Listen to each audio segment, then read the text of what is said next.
का ट्रिक डावे राइनर का ट्रिक थोड़ी देर सफलता की चीजें करता डावे राइनर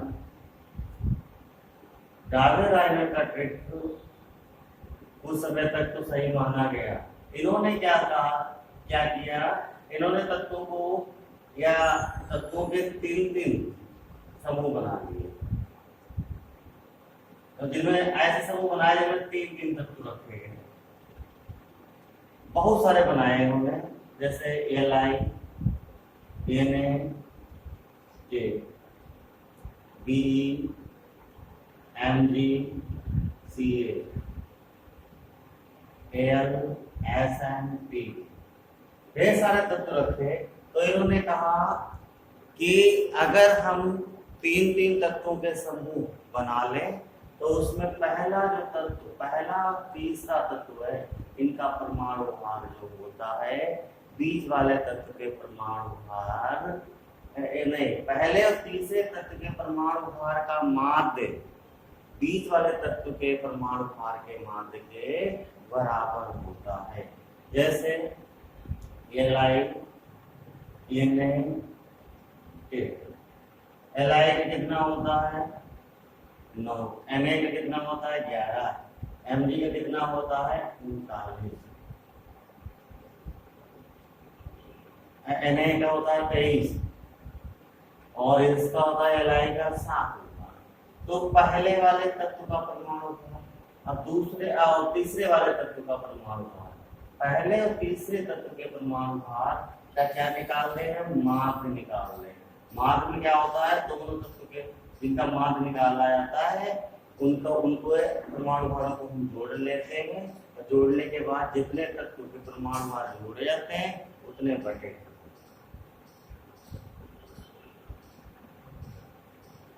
तो कितना हो जाएगा 23 हो जाएगा। कितना हो जाएगा भैया 23 हो जाएगा। और कितना था 23 ही तो था। कितना था भैया 23 था। फिर Be,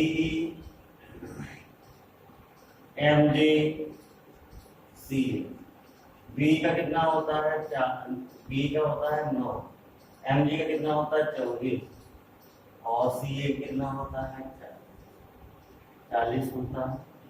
अब देखो 9 और 40 को जोड़ लीजिए, कितना हो जाएगा 49। कितने का माध्य निकाला 2 का बटे 2, तो 2 दूनी 4, तो चौकुआ कितना 24.5, जबकि होना कितना चाहिए था 24। तो धीरे धीरे क्या किया गया, अमान्य कर दिया गया, और क्योंकि बीच वाले तत्व के परमाणु भार के बराबर पहले और दूसरे तत्व का समांतर माध्य नहीं आ रहा था, और ये क्या कर दिया गया, अमान्य कर दिया गया। अगला आया न्यूलैंड। एक न्यूलैंड वैज्ञानिक थे, उनका अष्टक नियम आया 1863 में। न्यूलैंड थे, न्यूलैंड जॉन ए न्यूलैंड नामक एक वैज्ञानिक थे। उनका तर्क आया, उन्होंने कहा कि किसी वर्ग में जो पहला तत्व होता है, नहीं वर्ग ना रखिए, तत्वों को उनके परमाणु भार के बढ़ते क्रम में रखा जाए। तत्वों को उनके परमाणु भार के बढ़ते क्रम में रखा जाए तो पहला तत्व 8वें तत्व से गुणों में समानता रखता था। जैसे संगीत के स्वर, संगीत का स्वर में भी क्या होता है, पहला और 8वां तत्व क्या होता है, समान होता है। और ये नियम क्या कहलाया, न्यूलैंड का अष्टक नियम कहलाया। देखो कैसे होता है, परमाणु भार के बढ़ते क्रम में रखें।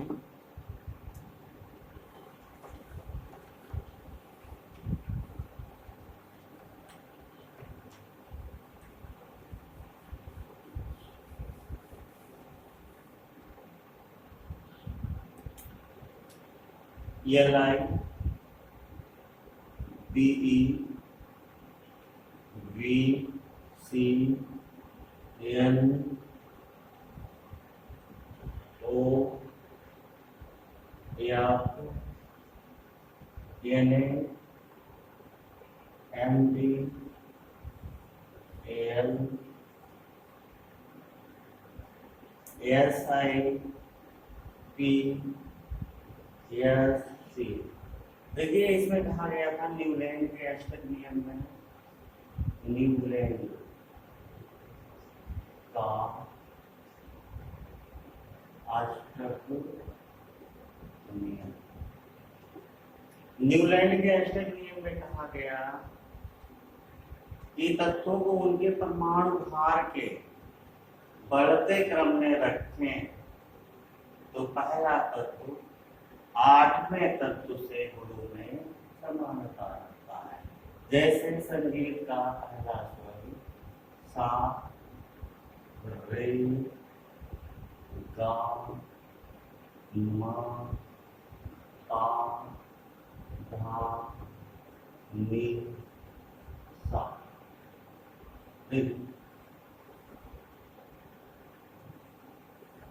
1 2 3 4 5 6 रखना है भैया। और पहला तत्व 8वें तत्व से गुणों में समानता रखता है और एक कौन सा हुआ 8वां। लेकिन ये नियम बहुत आगे तक नहीं चल पाया और आगे जो था पहला तत्व 8वें तत्व से गुणों में समानता ना रखने के कारण क्या कर दिया गया, अमान्य कर दिया गया। लेकिन न्यूलैंड का अष्टक नियम में क्या होता है, किसके आधार पर होता है, संगीत के स्वरों के आधार पर बताया गया। लोथर मेयर चक्र बढ़िया चक्र था भैया। लोथर मेयर चक्र ने कहा था कि अगर तत्वों का ग्राफ बनाया जाए तो सबसे ऊपर जो तत्व होंगे वो कौन से होंगे, पीक पॉइंट पर सभी क्षारीय धातुएं होंगी और सबसे नीचे की ओर जो होंगे वो होंगे हैलोजेंस होंगे। हैलोजेंस जो होंगे वो आरोही क्रम में स्थित होंगे और क्षारीय मृदा धातुएं जो होंगी वक्र में अवरोही क्रम में स्थित होंगी। लेकिन ये भी बहुत संतुलित था। लोथर मेयर चक्र जो था वो संतुलित चक्र था, लेकिन तब भी मान्य नहीं किया गया क्योंकि मेंडलेव की आवर्त सारणी उसी समय आ गई और मेंडलेव की आवर्त सारणी के कारण लोथर मेयर चक्र दब गया और उस पर किसी ने बहुत अधिक प्रभाव, उसका बहुत अधिक प्रभाव ना दिखा, या कहेंगे कि वो मेंडलेव की आवर्त सारणी की चकाचौंध में गायब हो गया। मेंडलेव का आवर्त नियम 1869 में एक प्रसिद्ध रसायनज्ञ थे मेंडलीव, उन्होंने एक आवर्त प्रस्तुत किया। इसके अनुसार तत्वों के भौतिक व रासायनिक गुण उनके परमाणु भारों के, ये बहुत अधिक आता है कि मेंडलेव का आवर्त नियम किस पर आधारित था, परमाणु भार पर, और आधुनिक आवर्त नियम परमाणु क्रमांक पर। और प्रवर्धित आवर्त सारणी, दीर्घाकार आवर्त सारणी या बोहर आवर्त सारणी या लंबी सारणी, बहुत सारे नाम हैं प्रवर्धित के।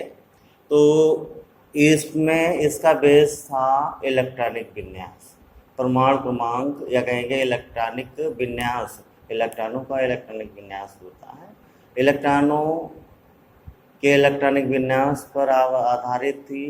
तो मेंडलीव का आवर्त नियम परमाणु भार पर, आधुनिक आवर्त नियम या मेंडलेव की संशोधित आवर्त सारणी जिसे मोसले ने दिया था वो परमाणु क्रमांक पर बेस्ड थी। और दीर्घाकार आवर्त सारणी या प्रवर्धित आवर्त सारणी या बोहर आवर्त सारणी, इससे यह बेस जो है, इसका बेस है इलेक्ट्रॉनिक विन्यास। तो मेंडलेव का आवर्त नियम बता दिया, तत्व ये किस पर बेस है, परमाणु भार पर बेस है। और इस आवर्त सारणी की विशेषताएं क्या थी, इनमें जो क्षैतिज पंक्तियां थी, क्षैतिज पंक्तियां कौन सी होती हैं,